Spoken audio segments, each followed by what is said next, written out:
Fresh hip hop opinion, and it's your boy Oleezeh. We're about to get into Complex's 50th best LA rappers of all time. Yep, they've done it. Always a controversial list. And they based this list on skill as a hip hop artist, strength of catalog, and commercial impact and lasting influence. They got number 50 as Blueface. Now a lot of people might be a bit skeptical about this one. Blueface, obviously his biggest song is, I always thought it was Tatiana. Yeah, Tatiana.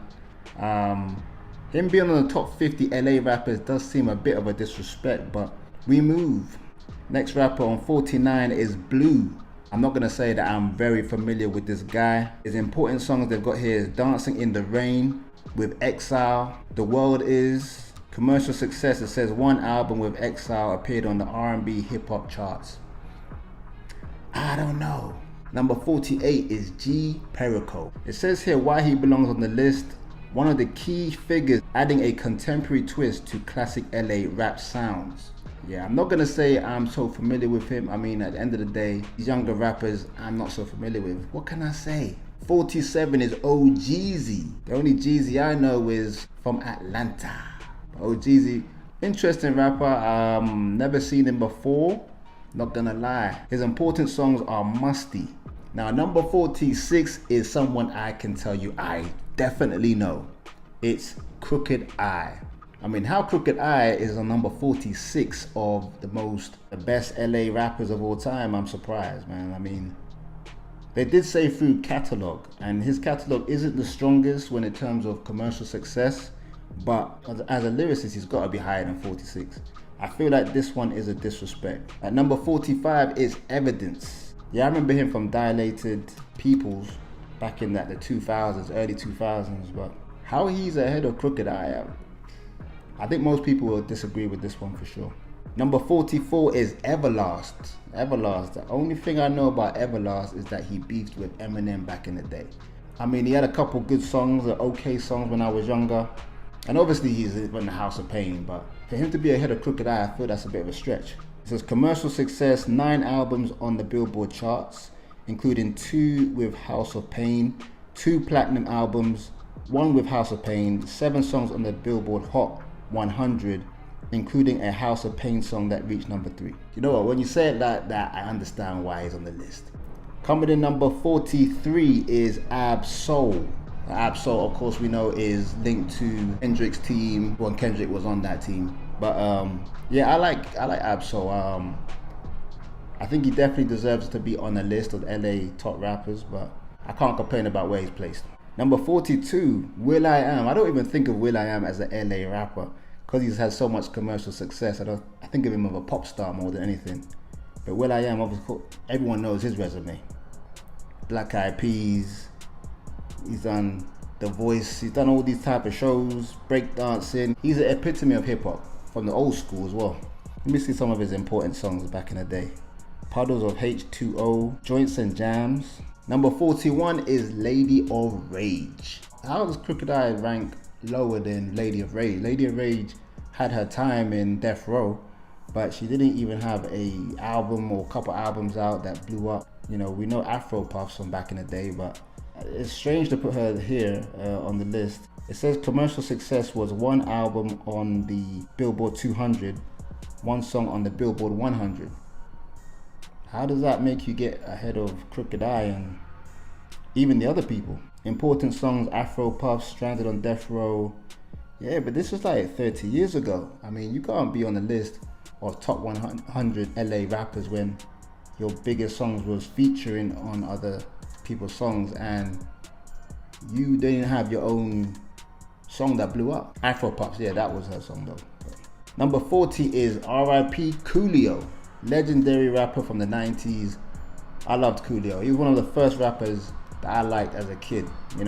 Great music, great voice. One of the greatest hip hop voices of all time. Obviously his biggest song is Gangsta's Paradise, but I like the one where it was like you're speaking to people from heaven. I see you when you get there. You know what I'm saying. Number 39 is Fat Lip. Yeah fam, Fat Lip. Co-founder and standout member of legendary rap group The Far Side. But who doesn't love the Far Side? Legendary 90s rap group. Important songs, let me read them out for you. They got here Passing Me By, Running, and What's Up Fat Lip. Passing Me By is one of my favorite rap songs of all time.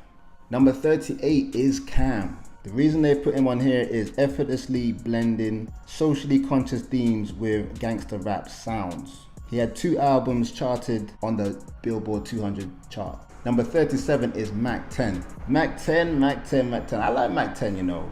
Serious gangster rapper from back in the day. Most people know him from like West Side Connection, but he was a real blood as well, allegedly. It says here he had 10 albums charted on the Billboard 200. That's pretty impressive.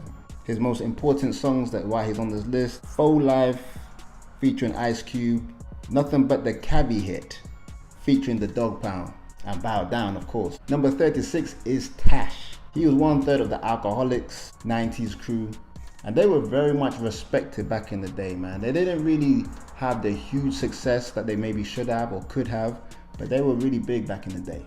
Number 35, we got Murs. I was never the biggest Murs fan, I'm not gonna lie. But in terms of commercial success, they put this: 6 albums charted on the Billboard 200, including 3 collaboration albums with Ninth Wonder. His biggest songs were these: Bad Man with Ninth Wonder, Yesterday and Today with Ninth Wonder again, and Woman Tonight with Slug. Number 34, we got Dub C. Yes, another member of the West Side Connection with Dub C and Mac 10 and Ice Cube. Yeah, Dub C, he was meant to be another one of those real gangster type guys. I liked his style of rap. It was very different from other rappers I heard at that time. But at that time also, there wasn't that many West Coast rappers doing it in the early 2000s, late 90s. So Dub C gave that different kind of flavor to what you were listening to at that time. His commercial success that they've put down is that he had 6 albums that appeared on the Billboard 200, 6 songs charted on the Hot 100 in Billboard, including 2 with the West Side Connection. See, most of his success was with the West Side Connection because Dub C wasn't a commercial rapper. He was kind of with that gangster talk.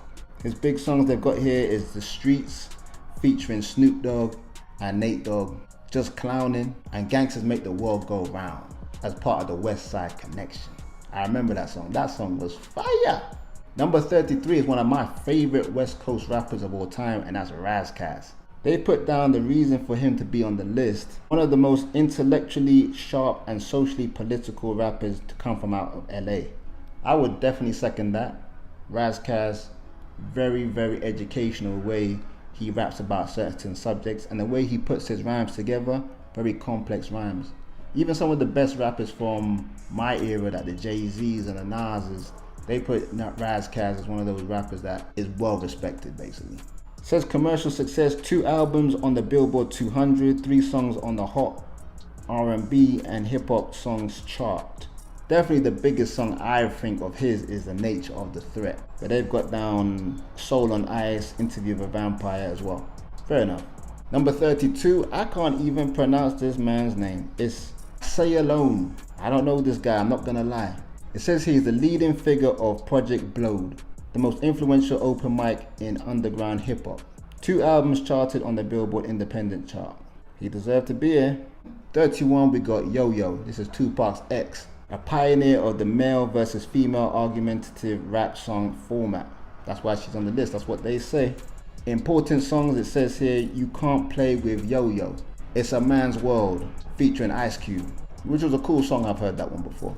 Number 30, we got Greedo. Now, Complex has put down the reason why he's on the list is one of the more innovative rappers today, known for blending bluesy melodies with high quality rapping. He's had 2.5 million monthly listeners on Spotify. 2 albums appeared on the iTunes Top 100. He's doing well. Biggest songs is like Never Bend, Sweet Lady, and Substance. Number 29 is one of my favorite rappers from LA, and that's J-Rock. For me, one of the most underrated rappers in hip hop, period, of his generation. It says here on Complex, a consistent veteran presence on the LA rap scene, was the first rapper to break out of TDE. That's true. I remember that song he did with Lil Wayne back in the day. That's before Kendrick blew up. They put down his commercial success as him only having one song on the Billboard Hot 100. I'm surprised with that. You know, some of these rappers we mentioned earlier have had multiple. He's had 3 albums debuting on the Hot 200 Billboard chart. I'm surprised. I thought he'd have had a lot more success than that. But the important songs are All My Life, that's one with Lil Wayne. It says featuring will.i.am as well. I didn't even know will.i.am was on that song. Then it says also King's Dead featuring Kendrick Lamar, Future and James Blake. And Money Trees with Kendrick Lamar. But 28 is Roddy Ricch. Now, Complex has put down this for commercial success. 1 album debuted at number 1 on the Billboard 200. 2 songs reaching number 1 on the Billboard Hot 100. And it says here, including 1 certified single that is certified diamond. That's not bad at all. Number 27 is another West Coast legend from the 90s, and that's Daz Dillinger. One of my favorite rappers / producers on the West Coast for me. Obviously, he's from Death Row, from the Dog Pound. Everyone knows him, they know Corrupt. It says here in terms of commercial success, 15 albums featured on the Billboard Top 200, including 9 with the Dog Pound. 1 album debuted number 1 on the Billboard 200 as part of the Dog Pound. I'm assuming that's their first album, because that's the classic album that they have. Number 26 is Doja Cat. Now Doja Cat, I'm a fan and I'm not a fan. You know, she's a bit strange, a bit weird, I'm not gonna lie. But she's made some big songs, nobody can deny that. Her biggest songs have been Paint the Town Red, Agora Hills, and Say So. She has a lot of big TikTok songs that just go viral. I don't even understand why, but they're good songs though. 25 is Tyga.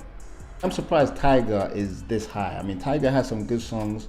You could say, yeah, catalog wise, he's had some big classics, definitely for the club. But to him to be, I don't know, above Crooked Dime, above Mac 10, I guess they put down maybe his commercial success. They're kind of measuring that above lyrical skills. Next we got Draco the Ruler. It says here his most famous songs are Flu Flaming, Talk to Me featuring Drake, and Impatient Freestyle. Number 23 we got Vince Staples. Not a big fan of him, I'm not gonna lie. I don't think he should be this high on the list. They've put him on this list for this reason. 8 albums on the Billboard 200 chart, 1 platinum single, and 2 certified gold singles. Can't hate on that. Number 22 is Earl Sweatshirt. Well, I'm not gonna say I'm the biggest fan of him, but I liked his whole group, the whole Odd Future movement. In terms of commercial success, he had 5 albums charted on the Billboard 200, with 1 cracking the top 10,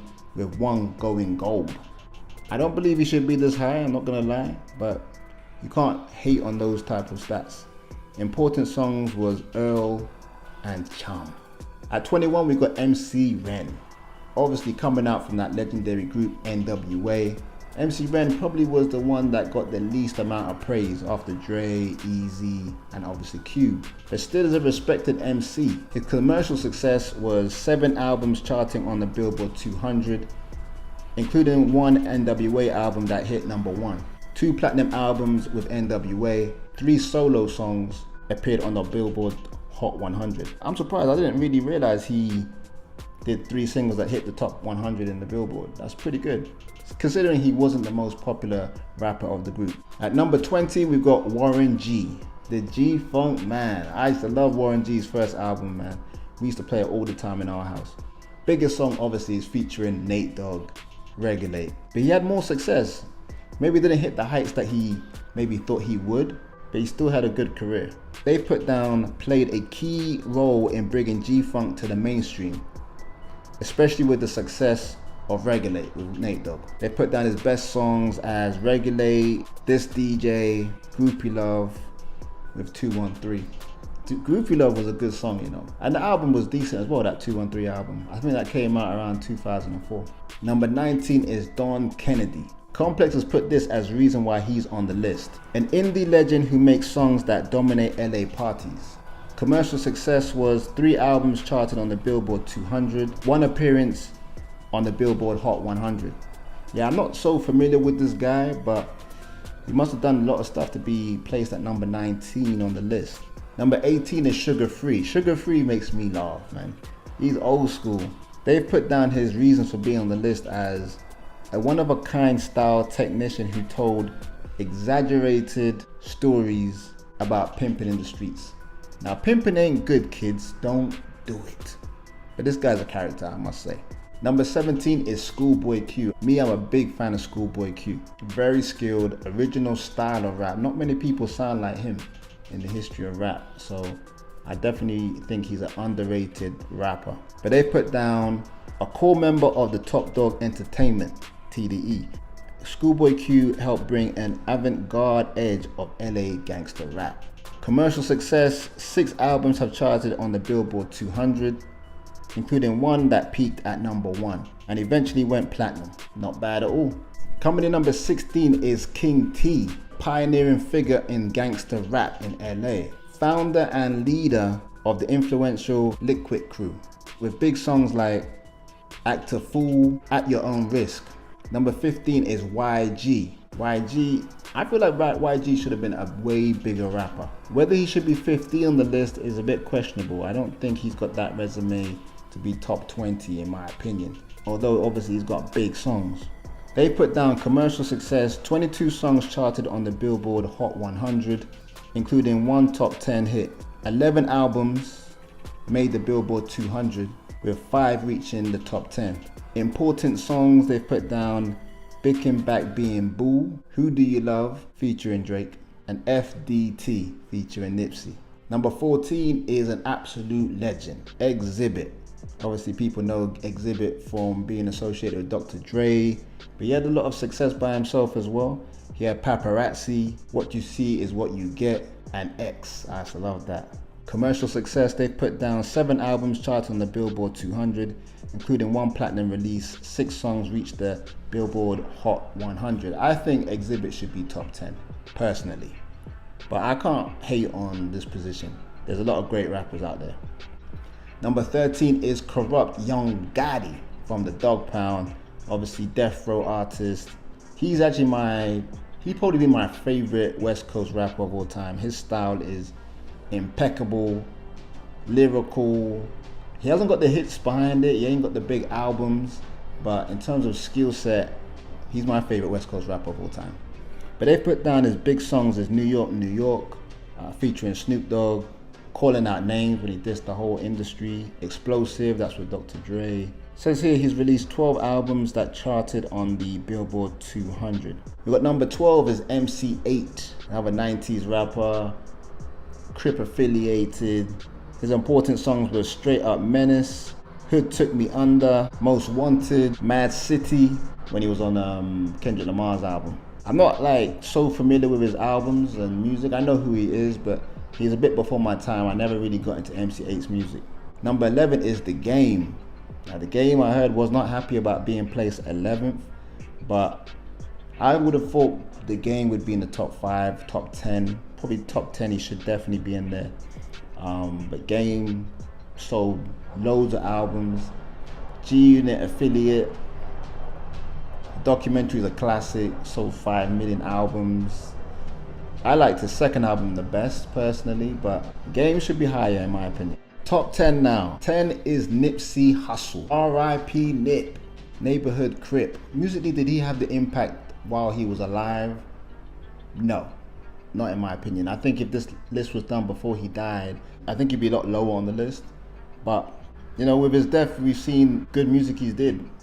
It says here, entrepreneurial and innovative, he became one of the most impactful LA rappers from the city due to contributions on and off wax. Well, if you're including off wax, then 100% he should be on the list. It says important songs: Grinding All My Life, Blue Laces 2, Keys to the City. Commercial success, they say this: 9 songs on the Billboard Hot 100, 5 albums on the Billboard 200, 1 peaking at number 2, 1 album certified double platinum. Can you argue with that? I still don't think Nipsey maybe should be in the top 10, but that's just my personal opinion.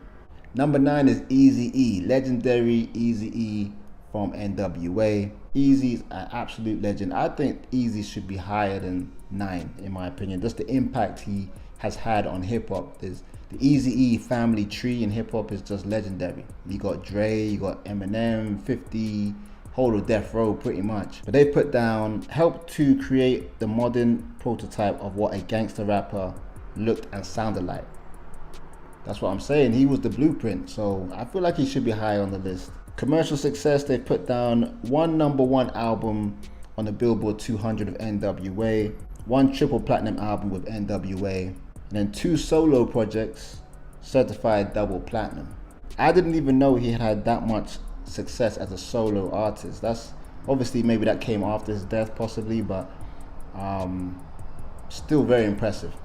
Number 8 is Be Real. Be Real, one of my favorite West Coast rappers when I was younger.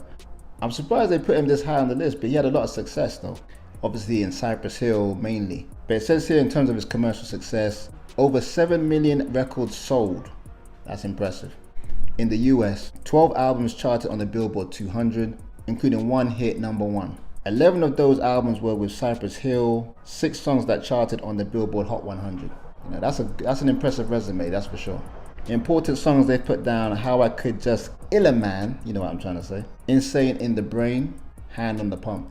Yo, those are some big songs, especially Insane in the Brain. That was just like, you couldn't get away from that song. It was everywhere, on the radio, everywhere. Number 7 is Ice-T. They've put the reason why he's on this list as the first mainstream gangster rapper, dropped multiple classic albums in the 80s. That is true. So that's why I would put him this high on the list. That's why I think Eazy-E should be high as well, because the pioneers, the ones that, you know, broke down the doors and created it, they should be higher than anybody else, in my opinion. They put down as the most important songs as 6 in the Morning, great song, Colors, I'm Your Pusher, Pusher Man, undeniable legend. Before my time, but legend for sure. Number 6 is DJ Quick. I'm surprised DJ Quick is this high on the list. Great producer. I know he had a rap career and everything, but I don't think he should be this high, personally. But let's talk about what they put down. They say second only to Dr. Dre as the best producer / rapper combo LA has ever seen. I was definitely agree with that. 10 albums have charted on the Billboard 200, 1 going platinum. 4 songs appeared on the Billboard Hot 100. You know, I'm reading that resume and it sounds good, but I don't believe it's better than a lot of people that were below him on the list. It says important songs: Dollars and Cents, Tonight, and Pitch In On Our Party. I don't know that song, not gonna lie. Number 5 is Tyler, the Creator. Yes, I think, surprise one for me. I didn't expect him to be in the top 5, but I really do like Tyler, the Creator. I think he's one of the most creative artists to come out of hip hop in the last couple decades. You know, he just does his own thing. He doesn't care what's going on. He sets the trends. You know, maybe people don't necessarily follow his trend, but whatever he's doing seems to work for him, and that's always original, and that's the main thing. They've put down 3 #1 albums, with 2 of those albums being certified double platinum. 46 songs on the Billboard Hot 100. That is impressive, I'm not gonna lie, including 3 that peaked in the top 10. I didn't know he was that successful in the Billboard charts, but I'm a big fan of Tyler, for sure. Number 4 is the absolute legend, Dr. Dre. What do I say about Dr. Dre, man? I mean, his Dre 2000 album is like my top 5 of all time, of all hip hop albums. That's just like, it was an absolute masterpiece. They put down over 44 million albums, equivalent records consumed. 3 albums debuted in the top 3 of the Billboard 200, with 1 certified 6 times platinum, appeared on 2 singles that topped the Billboard Hot 100. Dre, man. What can you say? I don't even think that's enough to say about Dre. Important songs they've put down is Deep Cover featuring Snoop Dogg, Nothing But a G Thing featuring Snoop Dogg, and Forgot About Dre with Eminem. You could put so many more. Dre should be number 1 for me, but let's see who's number 1. I'm excited. Number 3, they've got Ice Cube, another legend. Absolutely, Ice Cube 100% should be in the top 5. They put down a game-changing rapper with elite storytelling skills and presence. Released 3 classic albums during his prime. Wow, who can say it's a classic? I mean, classic is such a subjective thing to say, but I think whoever wrote this definitely is an Ice Cube fan for sure. But yeah, Ice Cube's done great albums, classic albums. Number 2, we've got Snoop Dogg, the Dog Father. Wow, listen, Snoop for me should be number 1. That's just me, my opinion. I'm a big Snoop Dogg fan. But they've put down this: the most famous rapper of all time and one of hip hop's first true blockbuster superstars. That's true. In '94, Snoop absolutely set records. Obviously, he was going through his murder trial, so that helped him a bit, but the music was undeniable, that matched the controversy, you know? It's like they put down over 14 million albums equivalent units sold in the US alone. Held the record for the biggest first week sales of a hip hop artist at that time until 50 Cent broke that record. It says 45 songs charted on the Billboard Hot 100, 3 reaching number 1, 30 albums charted on the Billboard 200, which is crazy, with 3 peaking at number 1. I mean, that's crazy, man. I would have thought Snoop might have had more albums that peaked at number 1, but still an impressive record. They put the most important songs as these: Who Am I, What's My Name, that classic song. Gin and Juice, like what can you say about Gin and Juice? Drop It Like It's Hot. I think that was Snoop's first number 1. Now we've got to our list, Complex's list, number 1 of LA rappers of all time. It's Kendrick Lamar. Is that controversial? I don't know. I would still put Snoop at number 1 personally, but you know, Complex like to, you know, ruffle a few feathers. But you know, Kendrick definitely has to be in that list. They've put down as his commercial success as 90 songs on the Billboard Hot 100, including 6 number 1s. One single has held the top spot for 13 consecutive weeks and counting. We all know which one that is. 7 albums have charted on the Billboard 200 with 4 consecutive number 1 debuts. Now, when you read that out, you can't really even complain or say maybe he shouldn't be on this list, or not on the list, but shouldn't be number 1. I think what happens is when somebody is a current star, it's very difficult to give them their flowers at the time. But Kendrick, you know, let's say in 10 years time, we might be saying Kendrick Lamar is the number 1 LA rapper. But Snoop's been doing this since '94, so shouldn't he be number 1? That's my argument. They put obviously Not Like Us as his important songs. Alright, I still love that song, Alright, on his second album, Pimp a Butterfly. Crazy. But there you have it, Complex's 50 LA best rappers of all time. Do you agree with it? I'm sure a lot of people are not going to agree with this list. Let me know what you think about the list. Who do you think should have been number 1? Do you think some people should have been placed higher or lower? Let me know in the comments, yeah? This is Fresh Hip Hop Opinion. Peace and love.